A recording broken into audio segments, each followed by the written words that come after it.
Assalamualaikum warahmatullahi wabarakatuh. Rekan-rekan sekalian, kembali kita berjumpa di apa? Jejak Semesta 65. Ya, kembali saya berharap bahwa kita semua dalam keadaan sehat walafiat, selalu dalam lindungan Tuhan yang Maha Kuasa. Kita selalu mendoakan agar bangsa ini mendapatkan pemimpin terbaiknya di pemilu 2024 yang akan datang, dan rakyat kita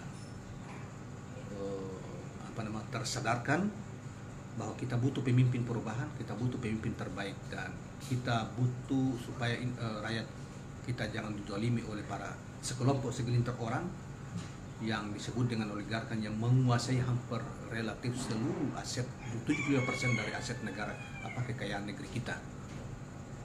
Ya, oleh karena itu saudara sekalian, dalam kaitan ini ada seorang ulama yang penting ya kita perlu dengarkan penjelasannya tentang salah satu tokoh yang dianggap penting di Indonesia, yaitu hari ini juga menjadi capres dari Partai Nasdem, PKS, dan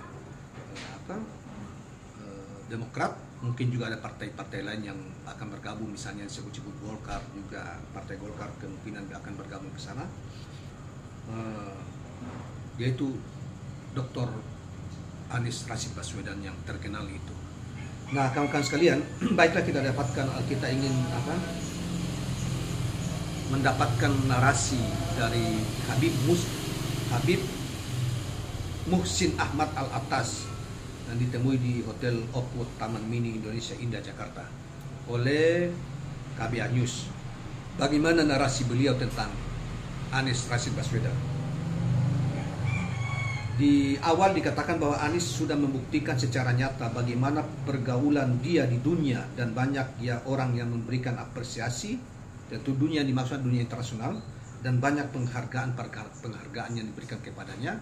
Ketika misalnya dia menjadi rektor, menjadi pemimpin DKI, penghargaan itu datang bertubi-tubi dari dalam negeri maupun dari luar negeri.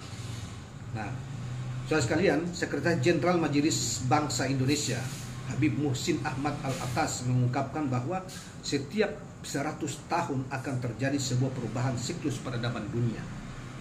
Dia mengatakan selama ini baik di bidang ekonomi maupun politik didominasi oleh ideologi kapitalis dan komunis yang setelah diterapkan telah mengalami banyak kegagalan. Menurutnya, masyarakat ke depan akan membutuhkan sebuah perubahan besar.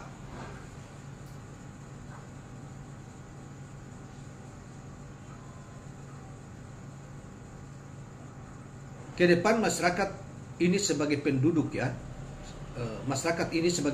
bumi pasti akan mengharapkan sebuah perubahan-perubahan yang lebih besar, peradabannya lebih manusiawi.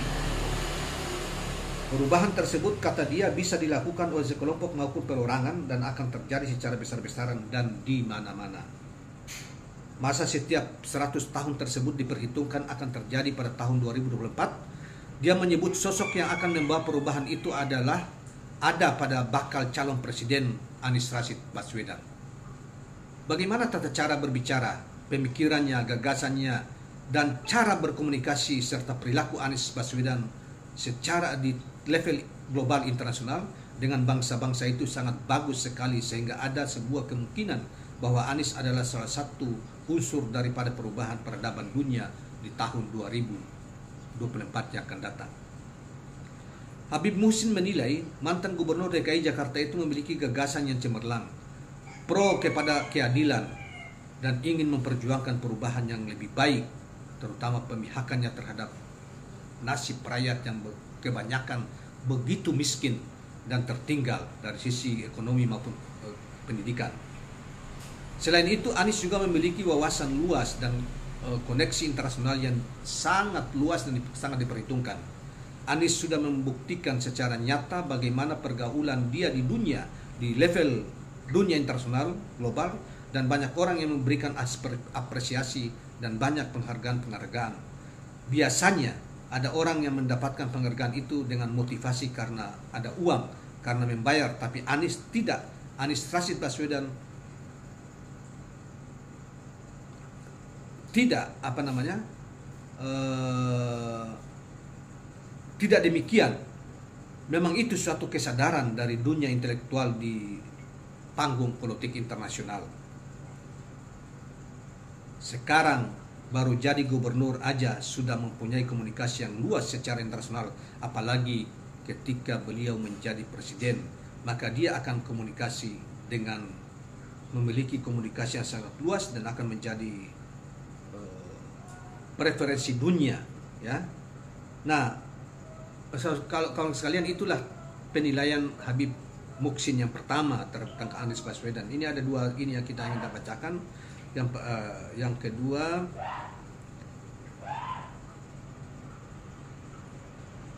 apa namanya? Yang kedua masih di Habib Muhsin terkait yang dikatakan bahwa dia juga mengatakan bahwa Ganjar Pranowo bukanlah lawan berat Anies Rashid Baswedan. Dalam kaitannya dengan saingan Anies dengan Ganjar misalnya, atau misalnya dipotret dua calon pemimpin ini. Nah, menurut beliau sebetulnya lawan tidak berat. Menurut beliau dibandingkan dengan Anies, karena Anies memang seperti gambaran figur. Dia memiliki kapasitas yang luar biasa, secara intelektual. Bahkan Rocky Gerung mengatakan jauhlah kapasitas Anies tidak bisa dibandingkan. Anies jauh di atas Ganjar gitu dari sisi kapasitas, dan apalagi integritas dan kepemimpinannya. Anies setiap saat sudah menjadi referensi dunia, bahkan organisasi dunia kayak PBB dan lain sebagainya, dan seluruh rakyat Indonesia sudah mengetahui itu. Dia juga memiliki kepedulian yang sangat mumpuni terhadap rakyat yang tidak, karena kebijakan keadilannya tidak menyentuh mereka.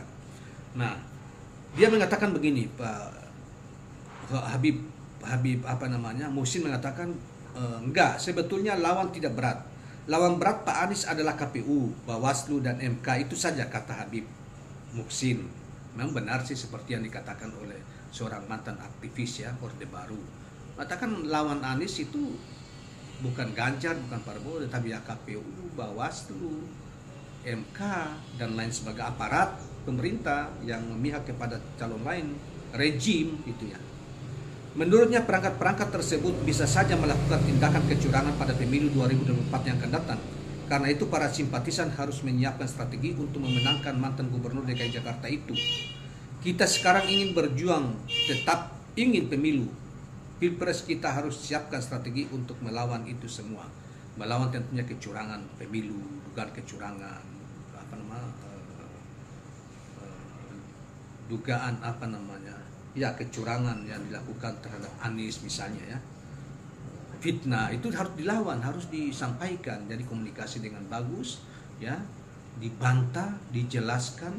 Itu yang sudah dilakukan oleh mungkin relawan Anies di tingkat lokal, ya, di tingkat masing-masing di grassroots. Lebih lanjut, dia menilai elektabilitas Ganjar masih lemah. Begitu juga dengan respon masyarakat kepada Ganjar, berbeda dengan respon masyarakat kepada Anies. Dia tidak punya gagasan yang baik.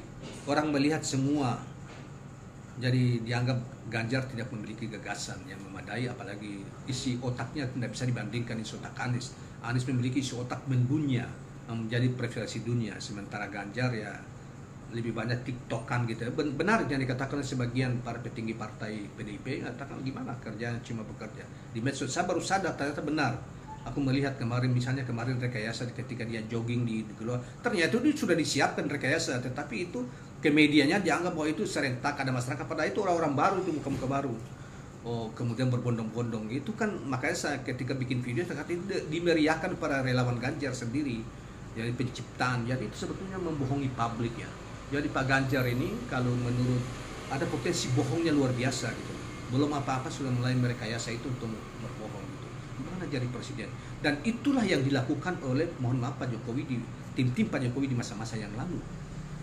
Sebagai jebakan kepada publik, dikira ini betul bahwa ini padahal ternyata pencitraan, cara nipu bahwa seakan-akan merakyat, ternyata memihak para oligarki gitu.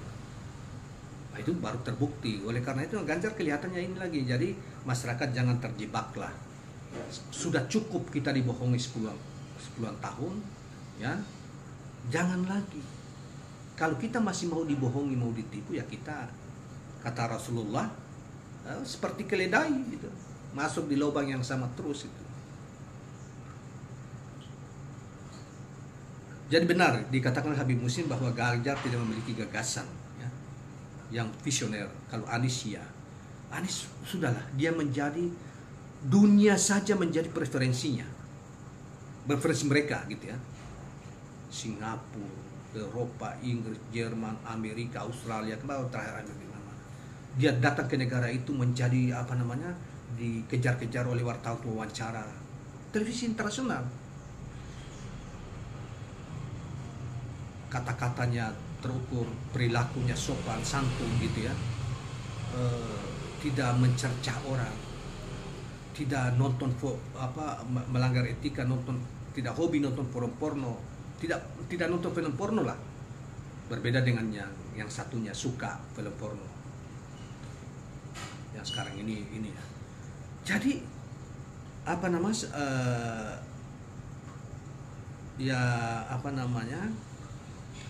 ini sudah, makanya saya bilang ini ada emas, ada mutiara. Di sebelah kiri kanannya ada ya mungkin juga lumpur. Silakan Anda pilih. Kalau Anda masih mau memilih lumpur ya silakan. Betul. Ya. Jadi saudara sekalian, kita lanjutkan ya. Seperti diketahui, Ketua Umum PDI Perjuangan Megawati Soekarno telah menetapkan Ganjar Pranowo sebagai bakal calon presiden RI pada pemilu mendatang di Istana Ratu Batu Tulis, Bogor, Jawa Barat pada peringatan Hari Kartini Jumat 21 April 2023 yang lalu. Jadi itulah ada dua tulisan yang kita bacakan pada kesempatan ini dari Habib Muhsin Alatas ya, seorang Habib ya. Nah, tentang Anies Rashid Baswedan dan tentang pemimpin yang lain. Pak Prabowo, kan Prabowo juga tidak punya gagasan, belum punya kelihatan karena Prabowo juga punya kesalahan besar karena dia mau tipe mengkhianati rakyat. Karena itu kemudian Sandiaga mengkhianati dia, atau siapalah, atau Jokowi membohongi atau mengkhianati dia kalau dia agak pengkhianat, kalau ada janji-janji sama mereka. Wajar dia terima kok, memang dia mengkhianati puluhan juta pendukungnya, 50-an juta pendukungnya dia nanti. Dan ketika dia jadi menteri, apakah dia minta maaf apa enggak? Enggak. Untuk dirinya sendiri. Nah, karena itu saudara sekalian, jangan memilih mereka yang berkhianat. Jangan juga milih mereka yang berbohong dan tidak memiliki kapasitas untuk menjadi pemimpin bangsa ini. Kalau tidak, nanti Indonesia sebagai satu negara terbesar dari jumlah penduduk dan sumber daya alam yang begitu besar harus punya pemimpin yang memadai, pemimpin yang memiliki kualitas yang sangat memadai dan memiliki komunikasi pergaulan internasional serta cinta terhadap rakyatnya, terutama rakyat kecil, dan ingin mewujudkan nilai-nilai yang ada dalam Pancasila bukan hanya sebagai slogan di bibir, tetapi betul-betul dilaksanakan, yaitu keadilan sosial bagi seluruh rakyat Indonesia. Demikianlah kawan-kawan sekalian, mudah-mudahan bermanfaat dan mencerahkan. Jangan lupa subscribe, like, dan share channel ini. Assalamualaikum warahmatullahi wabarakatuh.